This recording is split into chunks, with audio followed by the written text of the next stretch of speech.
Faly miarabanao zay manaraka zao fandarana izao. Tonga eo amin'ny andro faharoa amin'ny herinandro fiaraha-mivavaka ao amin'ny tanora isika, kanefa alohan'izany dia andeha hivavaka.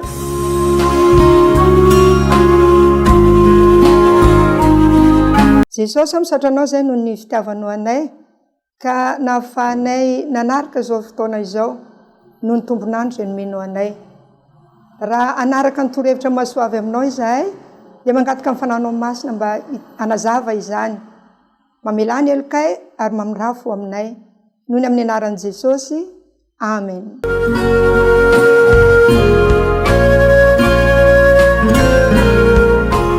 Ny lohateny androany moa zany dia manao hoe manova ireo tanan-dehibe manaraka ny ohatra Jesosy. Ny vakiteny fototra moa dia hita ao Matitoko 7:5-telopolo izay manao hoe ary Jesosy nitety ny tanàna rehetra sy ny vohitra, nampianatra tany amin'ny sinagoga sy nitory ny filazantsara amin'ny fanjakana ary nanasitrana ny aretina rehetra mba amin'ny rofo rehetra. Androany isika dia anao dia ara-panahy miainga avy amin'ny fanandraman'i Jesosy ka andinika ny fomba ahafahantsika manao asa fitoriana mahomby eny amin'ny tanan-dehibe. Alay fisaran-tsaina anie hoe misy tanan-dehibe iray feno olona sy fekana mitovy amin'izay natrehan'i Jesosy tamin'ny androny, saingy mialohan'ny hidirantsika amin'izany dia andelo isika hiainy tantara. Taona vitsivitsy lasa izay tao amin'ny tanan-dehibe iray dia nisy tovolahy iray atao hoe Davida noho ny natao. Tao anatin'ny fikoropahana sy famaikana tsy ankijana tao tanàna dia natsiaro trotraka tanteraka noho ny tsy fisian'ny fanantenana sy ny antom-pisiana hitany teo manodidina azy i Davida. Indray andro anefa dia nisy fihaonana iray niseho izay anova mandrakizay ny fiainany. Nifanena tamin'ny lehilahy zokolona iray atao hoe Eli izy, izay nizara taminy ny tantaran'ny asa fanompoan'i Jesosy tany amin'ireo tanan-dehibe.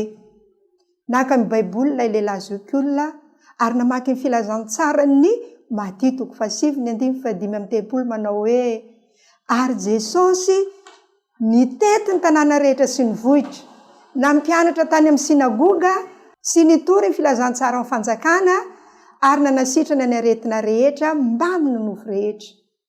Niainy tsara i Davida rehefa nanazava Eli fa nanasongadina asa telo lehibe nataon'i Jesosy ho tombotsoan'ireo tanan-dehibe io andininy io izay asehon'ireo matoa-teny lehibe telo ao amin'ilay andininy. Ny matoa-teny voalohany dia ny hoe mampianatra. Nandany fotoana Jesosy nizara ny fahendreny tamin'ny vahoaka tao amin'ny tanan-dehibe. Milaza ny Matitoko 7:5-telopolo hoe ary Jesosy nandeha nitety tanàna rehetra sy ny vohitra, nampianatra tao amin'ny sinagoga.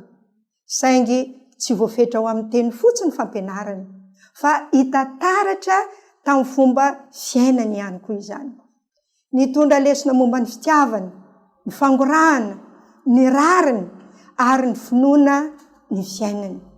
Taoriana ny fihaonany tamin'ny Elia sy ny fitanam-pony vaovao tamin'ny fanarahan'ny dian'i Jesosy dia natsiaro ho voatosika mafy anao zavatra tena lehibe Davida. Tsy nanaiko voataonany fahazarana sy ny fialam-boly tsy mahasoa tao an-tanan-dehibe intsony izy, fa nanapa-kevitra ny anatanteraka ny asa. Indray tolakandro raha nitsangatsangana tao amin'ny zaridainan'ny tanàna Davida dia sendra ny fanena tamin'ny tanora maromaro ny resaka momba ny zavatra ara-panahy sy ny fivavahana. Liana izy ka nanantona ary nanomboka ny aino. Nazoto ny hianatra bebe kokoa momba an'Andriamanitra sy ny Baiboly ireo tanora. Nahatalanjona ny Davida ny fahalianan'izy ireo andalina bebe kokoa ny finoana. Nentan'ny fanirian'ireo tanora ireo hianatra Davida ka nanolo-tena ho mpanoro hevitra azy ireo. Nizara ny zavatra nianarana izy ary nanampy azy ireo amakivaky ireo fanambin'ny fiainana an-tanan-dehibe amin'ny fomba ara-panahy. Ankoatr'izany dia nizara lohan-kevitra tamin'ny internet momba ny lohahevitra ara-panahy sy ny podcast izay nampitombo ny fatakarany ara-panahy. Ry tanora misionera tanan-dehibe mandraisa aingam-panahy avy amin'ny zavatra nataon'i Jesosy sy ny fanandramany Davida. Fotoana izao anaovana hetsika sy anovana ny tanan-dehibe misy anao. Ireto ara misy torohevitra vitsivitsy omenanao ny amin'izany. Voalohany dia manangana vondrona fianarana baiboly. Angony ny namanao na koa olona izay tsy fantatrao akory aza amin'ny toerana mahafinaritra toy ny zaridaina fipetrapetrahana, ary tsy ny famakiana baiboly fotsiny no atao, fa fandiniana ny hevitra izany eo amin'ny fiainana andavanandro koa. Faharoa, aoka ianao no mpiasy mpanoro hevitra ny tanora hafa izay mila fitariana ara-panahy.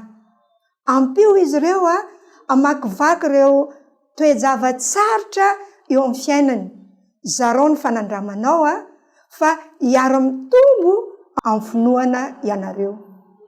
Ny fahatelo dia ny hoe mizara lohan-kevitra toy ny boky, podcast ary fitaovana amin'ny internet izay misy fiantraikany taminao ary miresaka momba an'Andriamanitra sy ny famonjena amin'ny fomba manandanja sy mahaliana ny tanora ankehitriny.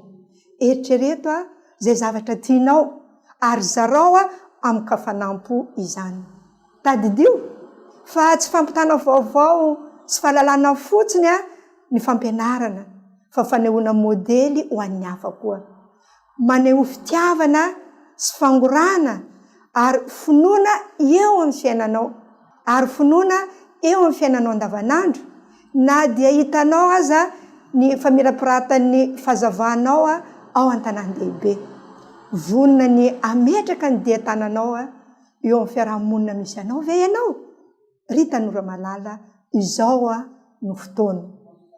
Ny matoan-teny faharoa dia ny hoe ny mitory. Jereo Jesosy tena nanana fahaizana manokana tamin'izany izy. Tsy vitany hoe nizara famonjena ny fahendreny izy, fa nilaza tamin'ny olona rehetra koa ny vaovao mahafinaritra indrindra teo amin'ny tantara. Tonga eto ny fanjakan'Andriamanitra, feno fanantenana sy famelan-keloka ary fampihavanana.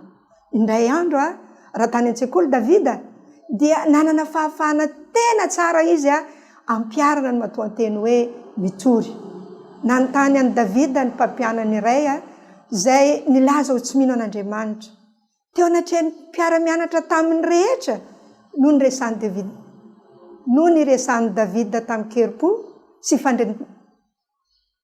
fandresen-dahatra momba ny antony nananany finoana an'Andriamanitra. No azavainy ny mahazava matalanjona ny famoronana sy ny fiatraika amin'ny baiboly teo amin'ny fiainany izay nanova azy. Niainy tsara ny teny lazain'i Davida ireo mpianatra, ary na ilay mpampianatra aza niaiko volana ny amin'ny fiorenan'ny fandresen-dahatra nananany. Rehefa avy niresaka nandritra ny 3 minitra teo Davida dia nifoka rivotra lalina izy ary nizara ny tantara mahagaga momba ny Jesosy sy ny fiainany manokana. Niresaka momba ny fanantenana sy ny famelan-keloka hita ao amin'Andriamanitra izy, ary ny fomba ahafahany fampihavanana manova ny zava-drehetra. Nanao izany tampasahiana izy, nefa koa tampanetretena sy fitiavana. Tsy niezaka nanery ny hafa andray ny finoana izy, fa nizara ny famarinana tamin'ny fomba azo antoka sy feno fanajana. Namirapiratra tamin'ny alalan'ny teniny ny hafanampony Davida sy ny fitiavany marina. Ny toro fanantenana, tena izy ny toro fanantenana ho an'ireo tanora ny aino ireo ny fitorian'i Davida. Tahaka an'i Jesosy nitoro ny vaovao mafaly tamin'ny mpasahiana sy tamin'ny fitiavana i Davida, ary nitondra fiovana teo amin'ny sekolin'ilay tanan-dehibe izy tamin'izay fotoana izay. Noho izany ry tovolahy sy tovovavy, ny fitoriana dia tsy manodidina ny fitenenana eny ambony pilipitra fotsiny, fa fitadiavana fahafahana isan'andro izarana ny fitiavan'Andriamanitra amin'ny manodidina antsika koa. Andeha isika anaraka ny ohatra Jesosy sy Davida ka amirapiratra ny vaovao mahafaly ao an-tanan-dehibe misy antsika. Azonao atao koa ny ompitondra fanantenana sy fiovana eo amin'ny fiainana andavanandro. Ny matoa-teny fahatelo dia ny hoe manasitrana. Tsy nampianatra sy nitory fotsiny Jesosy, fa nanasitrana ny marary sy nampionana ny ory ihany koa izy. Lazaina amintsika ao amin'ny filazantsara Maty 7:5-7, fa nasitrana ny aretina rehetra mba mirofo rehetra izy. Tsarovy anefa fa tsy ny fanasitranana ny aretina arabatana fotsiny no atao. Voalaza ao ihany koa ny fanasitranana ny ratra ara-panahy sy ny ara-petsepo. Ampany manandanja amin'iraka ataontsika an-tanan-dehibe izany. Andeha isika iverina amin'ny Davida. Rehefa avy niaino ireo tanora izy dia nanjary nahatakatra ny mahazava-dehibe ny fanasitranana. Indray andro rehefa avy nianatra ny Baiboly Davida dia natsapa tao am-pony izy fa niantso azy Andriamanitra. Tsy mba ampianatra sy itory fotsiny, fa mba anompo amin'ny fomba azo tsapahitanana kokoa. Voamariky Davida fa tena marobe ireo tsy manan-kehelofana izay nila sakafo sy fitafiana tao an-tanan-dehibe nisy azy, ary nisy koa aza ireo zokiolona izay mahalana vao misy vahiny mamangy azy. Nanapa-kevitra ny iresaka tamin'ny pastoran'ny fiangonana izy, ary nilaza ny faniriany andray anjara amin'ny vondrona mpanao asa fanompoana iray. Nampahafantaran'ilay pastora azy ny fisian'ny vondrona mambra iray ao amin'ny fiangonana izay manao asa fanompoana amin'ny fanomezana sakafo sy ireo izay tsy manan-kehelofana. Tsy nisalasala Davida fa niditra tamin'io vondrona io avy hatrany. Isaky ny asabotsy aorian'ny fampitaovivavahana dia nanampy ny karakara sakafo teo amin'ny 200 isa teo eo niaraka tamin'ny namany izy, ary nivoaka ny zara izany teny amin'ny arabe tao an-tanàna. Nameny fifaliana ny fony Davida io asa io, ary teo ny natakarany iray amin'ireo fomba ahafahantsika manatanteraka ilay matoan-teny hoe manasitrana. Tsy midika hoe mitsabo ny marary fotsiny ihany ny fanasitranana, fa midika koa hoe mikarakara ireo izay sahirana. Ao anatin'izany fanomezana sakafo sy fitafiana ary fanampiana ho an'ireo tsy manan-kehalofana, fitsidiana ireo marary eny amin'ny hopitaly, fiarahana amin'ireo zokiolona eny amin'ny trano fitaizana ny be antitra, fitsidiana ireo mpitondra tena, fitiavana ny kamboty, izany hoe fanaovana izay vitanao eo amin'ireo voailikilika ao an-tanan-dehibe misy anao. Takatry Davida tahaka an'i Jesosy, fa mihoatra ny zavatra arabatana fotsiny takatry Davida tahaka ny an'i Jesosy fa mihoatra ny zavatra arabatana ny fanasitranana. Fikasihana ny fo sy fanamavanana ny enta-mavesatra ireo izay ory ihany koa izany. Araka izany dia nahita fomba mahery vaika Davida tahaka antsika rehetra anatanterana ao an-tanan-dehibe. Noho izany ry tanora misionera tanan-dehibe, aoka isika anaraka ny ohatra Jesosy sy Davida. Andeha isika hitady fahafahana anompoana ireo sahirana. Afaka manova ny tanan-dehibe misy anao ianao amin'ny alalan'ny fihetsika feno fitiavana sy fangorana asehonao. Amin'ny fanaovana izany no ahafahantsika ho tonga fitaovana mitondra fanovana ao amin'ny tanan-dehibe misy antsika, ary mitondra fanantenana sy fitiavana n'Andriamanitra ho an'ireo izay mila izany. Aoka ity iraka ity no ataontsika anton-draharaha sy anton'ny fanoloran-tenantsika. Ny tompony ombantsika. Amen. Mbola hiaraka hivavaka isika.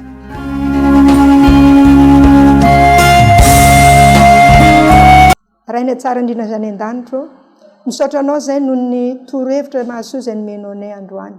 Engane izahay indrindra fa ireo tanora mba ho fitaovana mahery vaika anova ny tanan-dehibe amin'ny alalan'ny fanandramana izay nataon'i Jesosy. Izany no fandrianay Jesosy eo, koa apetrakay eo ampela-tananao. Noho ny amin'ny anaranao. Amen.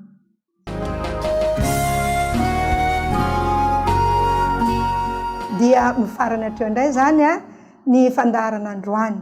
Isaorana anao zay nanaraka izany ary mbola manasa ny anaranao izany rapitso ary dia mametraka ny mandam-piona rapitso indray.